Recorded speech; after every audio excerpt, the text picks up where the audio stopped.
유튜브 분들 어서 오시고 아프리카 분들 어서 오세요. 어느덧 이제 월드컵 조별 예선이 첫 번째 경기가 오늘이면 끝입니다. 오늘 4경기 하면은 모든 팀들이 한 경기씩 치르게 돼요. 그리고 이제 다시 사이클이 돌 텐데 지금까지 12경기 중에 승패로서는 이제 9경기를 마쳤습니다. 3경기 잉글랜드 무승부 봐서 틀렸고요. 아르헨티나 틀렸고, 그리고 독일 햄무 봐서 승햄무 요거 3개 말고는 지금 싹 다 맞추고 있고, 오늘도 4경기 있는 거 잘 맞춰보도록 하겠습니다. 95회차 맞죠? 96회차구나.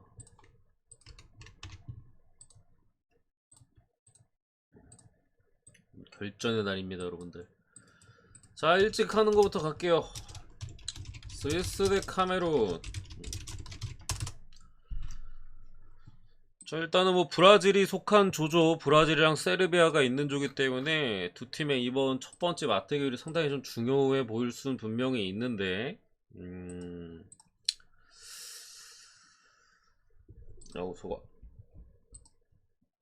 일단은 둘 다 솔직히 전력이 그렇게 좋지는 않아요.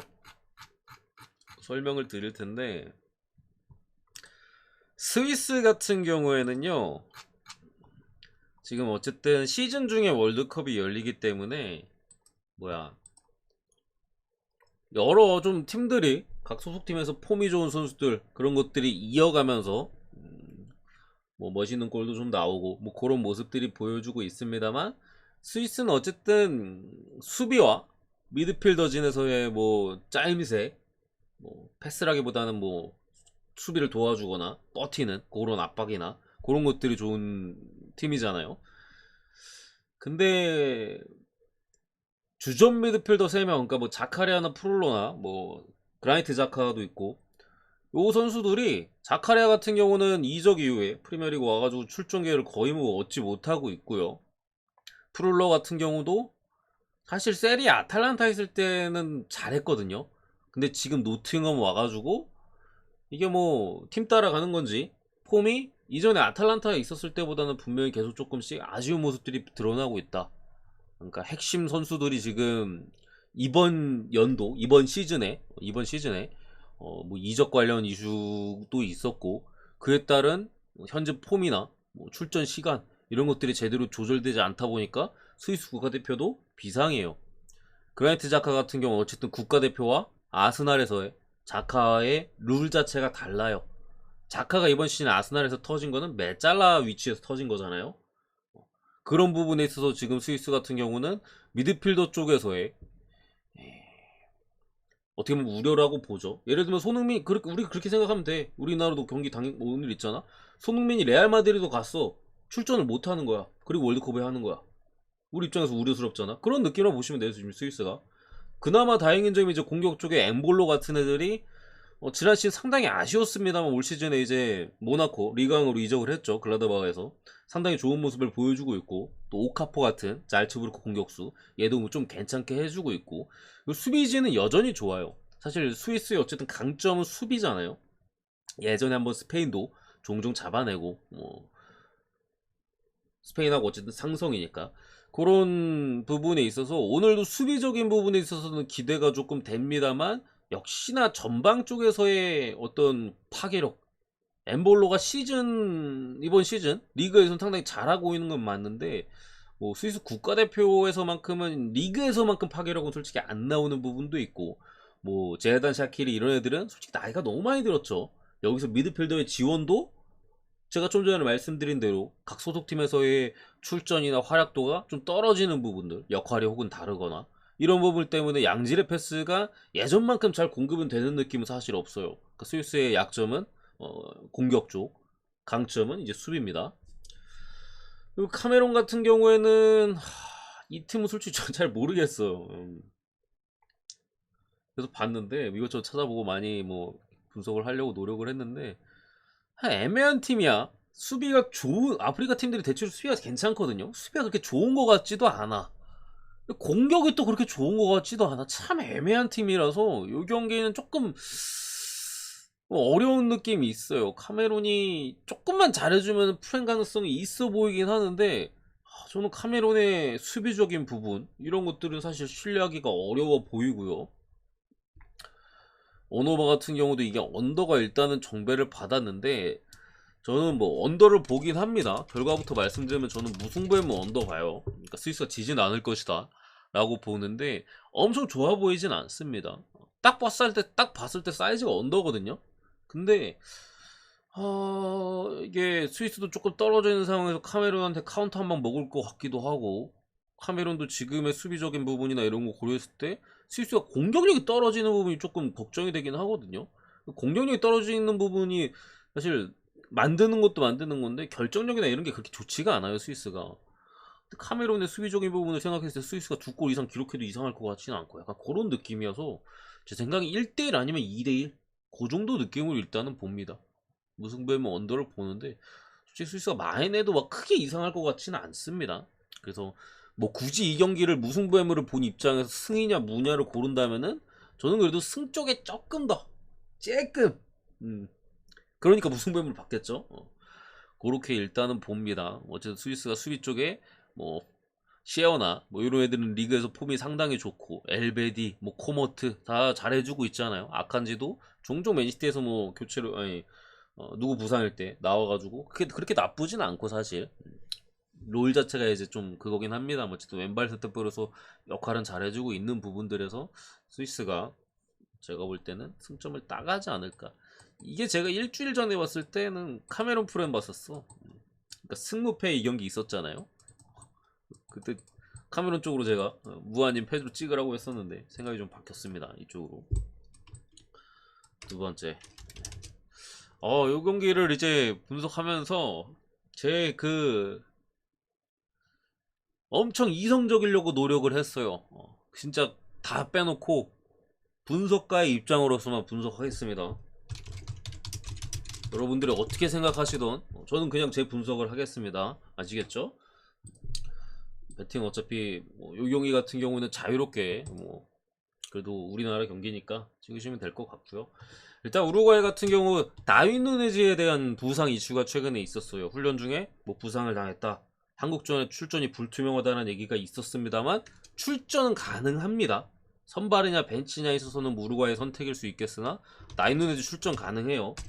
그리고 추가로 아라우, 바르셀로나 때 큰 부상으로 계속해서 좀 부상 여파가 있었고, 우리나라와의 경기에서 다행히도 못 나온다는 소식이 있었는데 불투명이에요. 불투명. 출전할 수도 있어요. 할 수도. 물론 가능성은 엄청 떨어져. 그래도 어쨌든 뭐 가장 좋은 건 라인업을 보고 배팅하는 거겠으나, 일단은 못 나올 가능성이 높은 건 사실입니다. 제가 볼 때는 8대2, 9대1 정도 되는 것 같아. 혹시나 출전할 수도 있는 그런 느낌으로 보시면 될 것 같고요. 빠지게 된다면 뭐 경험 많은 카세레스나 아니면 뭐 바렐라 정도 뛸 수 있을 것 같고, 우리나라는 황희찬이 빠져있죠. 황희찬이 빠져있는데, 이 경기 같은 경우 기본적으로 여러분들이 아마 우리나라와 우루과이 매치는 아마 여러 매체들이나 뭐 유튜브 쪽에서도 분석이나 이런 것들이 많이 들어갔기 때문에 저보다 잘 아시는 분들도 많으실 거예요. 제가 보는 양팀 같은 경우 우루과이는 일단 그래도 많이 뛰는 축구죠. 압박에 있어서 상당히 능하고, 상대가 점유를 쉽게 하지 못하도록 강하게 압박과 프레싱을 걸면서 경기를 하는 스타일인데, 요 경기는 제가 볼 때는 우리나라가 우루과이 상대로 지금 상성이 많이 안 좋아 보여요. 그러니까 우리가 옛날처럼 이제 강팀을 상대로 수비를 먼저 생각하고 그런 식으로 경기를 한다면은 뭐 나쁘진 않을 것 같아요. 우리는 김민재가 버티고 있으니까 그런 부분에 있어 중앙 쪽에서 잘 버텨줄 거라는 믿음은 있잖아요. 그렇게 생각은 하는데 벤투의 축구 스타일은 그런 게 아닙니다. 이 새끼 고집 장난 아니야. 국가대표 부임하고 내내 점유율 축구 계속 고집하고 주도적인 축구 그것밖에 안 했어요. 설사 이 경기에서 우리가 수비적인 전술을 짠다 하더라도 그게 잘 돌아갈 가능성이 제 생각에 그렇게 높아 보이지 않아요. 왜냐면 우리는 경기 브라질 만나도 맞불랐는데, 브라질 만나도 제대로 못 잠갔는데요. 뭐 수비적으로.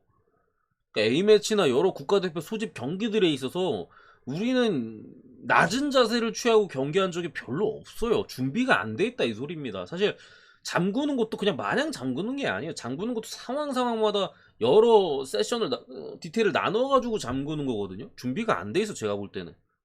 왜냐 그런 평가전이나 그런 경기를 치른 적이 없어요. 계속 점유율 축구했고, 더군다나 그런 점유율 축구 속에서 우리나라는 상대의 그렇게 강하지 않은 압박이나 역습에도 꽤나 많은 실점들을 해왔어요 지금까지. 코스타리카전 그때 뭐 그냥 반코트 했거든요. 2골 먹었어요. 근데 그런 식으로 천재 완전히 미성숙한 이 점유율 축구, 우루과이 같은 경우 전방에서의 압박이 상당히 좋은 팀이거든요.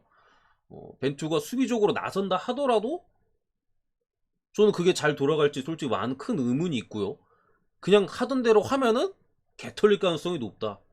가뜩이나 상대적으로 떨어지는 팀들을 만나도 우리가 역습에 있어서 꽤나 많은 고점. 그때는 물론 다행인 점은, 제가 빼놓은 점은, 그때는 김민재가 없었어요. 그때는 김민재가 없었어. 그건 맞아. 얼마큼 해줄 줄 모르겠는데 김민재가 뭐 좌우 중앙 다 막을 건 아니잖아요. 그런 부분에 있어서 우루과이 같은 경우 특히나 다윈누네즈 같은 상당히 빠른 선수들이 있고요. 수아레즈나 이런 선수들이 나이가 많이 들긴 했습니다만 공간에 대한 이해도는 상당히 좋아요. 침투나 이런 부분에 있어서. 이걸 한국이, 우리나라가 어떤 식으로 경기를 하든 제가 볼 때는 정말 어려워 보인다. 특히나 공격 쪽에서도 골 넣을 선수가 없어요. 손흥민 말고는 없어요. 우리가 손흥민이 항상 좀 못해주거나 아니면은 뭐 그럴 때 옆에 황희찬이 있었거든요. 황소같이 달려드면서 A매치 때도 그랬었고, 황희조나 이런 애들은 폼이 지금 많이 떨어져 있는 상황에서 다른 공격수들 뭐 권창훈이나 나성호 같은 애들 전혀 믿을 만한 카드가 아니다. 그렇다고 송민규가 해줄 것도 아니고. 근데 황희찬이 빠져있는 상황에 손흥민만 막으면 되는데 손흥민은 부상 달고 뛰고 있죠. 너무 지금 상황이 안 좋아요. 제가 볼 때는 이거는 우루과이가 충분히 잡는다고 보고요. 언더가 일단은 완전 정배긴 한데 저는 학살 가능성도 좀 있다고 생각을 해서 다득점에 그래도 배당에 대한 메리트는 있다고 보여져요. 그래서 일단 오버 보겠습니다. 세 번째, 포르투갈 대 가나. 사실 게임이 안 되는 경기라고 생각합니다. 이 경기 일반 승 자체는 충분히 할 수 있다. 왜냐면 가나 같은 경우 측면의 수비가 그렇게 강한 팀이 아니에요. 뭐 튀니지나 또 모로코 같은 팀들은 수비가 굉장히 좋습니다만 지금 오늘 경기를 펼치는 아프리카 팀인 가나나 카메룬 같은 경우는 앞에 좀 전에 말씀드린 두 팀보다는 수비적인 레벨에서 떨어져요. 특히 가나 같은 경우 측면 수비가 좀 떨어지고, 그러니까 윙어들의 측면에서 협력 수비나 이런 부분에서 조금 아쉬움이 분명 남고요. 그냥 나오는 측면 수비들 자체도 수비력이 떨어지는, 램프티 여러분들 아시죠? 램프티 같은 경우 수비력이 상당히 떨어지는 선수잖아요. 공격력이 좋고 브라이튼에 그런 애들이 이제 뛰고 있으니까 이거 포르투갈의 화력을 제가 볼 때는 감당하기 어려워 보인다. 미드필더진에서 파티나 뭐 여러 좋은 선수들이 그래도 좀 있기 때문에 비벼줄지언정 결국 포르투갈이라는 이 화력이 있는 팀을 상대로 수비가 안 되면은 경기를 비빌 수가 없거든요. 지금까지 업셋을 낸 팀들 전부 다 수비가 중심이었어요. 아니면 상대가 다 놓치거나. 일본 경우가 좀 그랬었고, 뭐 사우디는 수비를 잘했고. 근데 오늘 이 경기는 좀 많이 힘들어 보인다 제가 볼 때는. 가나 입장에서는 뭐 대신 이제 뭐 핵무의 가능성은 있어 보이긴 해요. 마인 가능성이 저는 조금 더 높다고 생각합니다만 핵무의 가능성도 분명히 있어. 그 바탕에는 업주님 말씀해 주신 호날두 관련해가지고 포르투갈이 어쨌든 이슈가 있잖아요. 물론 내부적으로 혹은 이제 기타 다른 선수들의 인터뷰를 봤을 때는 본인들은 이제 그런 거 개의치 않고 월드컵이 우선이다 하면서 이제 나 호날두랑 내가 뭐 리스펙하는 선수고 막 이렇게 막 되게 좋게 얘기해. 근데 어쨌든 간에 이슈가 있는 건 사실이기 때문에 그런 불안함 때문에 핵무 가능성은 있어 보이긴 해요. 그래서 저는 일반승만 보고 넘어가도록 하겠습니다. 네 번째, 브라질 대 세르비아. 일단은 뭐 여러분들도 뭐 크게 뭐 그거 하겠죠 사실. 일단은 뭐 결과부터 말씀드릴게요. 브라질 승 뭐 1마에 5바까지 이렇게 보고요. 뭐 세르비아 같은 경우 그래도 포르투갈의 날강도 혼자 뛰는 팀이 아니잖아요, 봉신님. 저는 날강도를 말씀드린 게 아니에요. 주변 선수들.